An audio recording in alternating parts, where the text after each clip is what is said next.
दोस्तों, संकटी चतुर्थी पर आपको गणेश जी भगवान की कथा जरूर सुननी चाहिए। जब आप गणेश जी भगवान की कथा सुन लेते हैं तो उसे सुनने मात्र से भी आपके संकट दूर हो जाते हैं। पहली कथा हम आपको सुना रहे हैं। पौराणिक एवं प्रचलित श्री गणेश कथा के अनुसार एक बार देवता कई विपदाओं से घिरे थे। तब वह मदद मांगने लगे, शिव के पास आए। उस समय शिव के साथ कार्तिकेय तथा गणेश जी दोनों ही बैठे थे।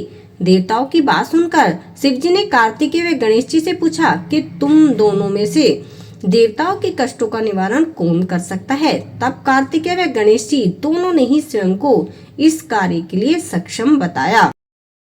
इस पर भगवान शिव ने दोनों की परीक्षा लेते हुए कहा कि तुम दोनों में से सबसे पहले पृथ्वी की परिक्रमा करके जो भी आएगा वही देवताओं की मदद करने जाएगा। भगवान शिव के मुख से यह वचन सुनते ही कार्तिकेय अपने वाहन मोर पर बैठकर पृथ्वी की परिक्रमा करने के लिए निकल गए। परंतु गणेश जी कुछ सोच विचार में पड़ गए कि उनके पास चूहा है। चूहे की यदि वो सवारी कर पृथ्वी की परिक्रमा करेंगे तो इस कार्य में उन्हें बहुत ज्यादा समय लग जाएगा। ऐसे में वो नहीं जीत पाएंगे। तभी उन्हें एक उपाय सूझा। गणेश जी अपने स्थान से उठे और अपने माता पिता की जो है उन्होंने 7 परिक्रमा की, यानी कि भोले बाबा और पार्वती माता की गणेश जी भगवान ने 7 परिक्रमा करके वो वापस बैठ गए। जब परिक्रमा करने के बाद कार्तिकेय स्वयं को विजेता बताने लगे कि मैं जो है, गणेश जी तो यहीं पर बैठे हुए थे, उन्होंने तो जो है पूरी पृथ्वी की परिक्रमा नहीं की है, तो ऐसे में मैंने पूरी पृथ्वी की परिक्रमा की है और मैं आ गया हूँ परिक्रमा करके, तो विजयी कौन हुआ। तो कार्तिकेय भगवान जी कहने लगे कि विजय मैं हुआ। तब श्री जो है शिव जी ने गणेश जी भगवान से पूछा कि बेटा तुमने पृथ्वी की परिक्रमा क्यों नहीं की, तुमने जो है यहीं पर हमारी परिक्रमा करके तुम क्यों बैठ गए। तब गणेश जी भगवान ने कहा, माता पिता के चरणों में ही समस्त लोक है। यह सुनकर भगवान शिव ने गणेश जी को देवताओं के संकट दूर करने की आज्ञा दे दी। इस प्रकार भगवान शिव ने गणेश जी को आशीर्वाद दिया कि जो भी भक्त चतुर्थी के दिन तुम्हारा भजन करेगा और रात्रि में चंद्रमा को अर्घ्य देगा, उसके तीनों ताप यानी कि दैहिक ताप, दैविक ताप तथा भौतिक ताप दूर हो जाएंगे। इस व्रत को करने से व्रतधारी के सभी तरह के दुख दूर होंगे और उसके जीवन के भौतिक सुखों की प्राप्ति होगी। चारों तरफ से मनुष्य की सुख समृद्धि बढ़ेगी। पुत्र पौत्रादि धन ऐश्वर्य की उसके पास कभी कमी नहीं होगी।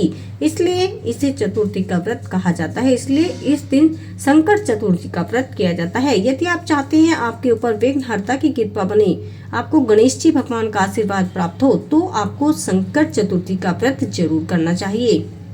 बोलो गणेश जी भगवान की जय, विघ्नहर्ता की जय। तो दोस्तों, अब हम आपको सुनाने जा रहे हैं गणेश जी भगवान व्रत की दूसरी कथा। एक समय की बात है, राजा हरिश्चंद्र के राज्य में एक कुम्हार था। वह मिट्टी के बर्तन बनाता था, लेकिन वे कच्चे रह जाते थे। एक पुजारी की सलाह पर उसने इस मिट्टी की समस्या को दूर करने के लिए एक छोटे बालक को मिट्टी के बर्तनों के साथ आमा में डाल दिया।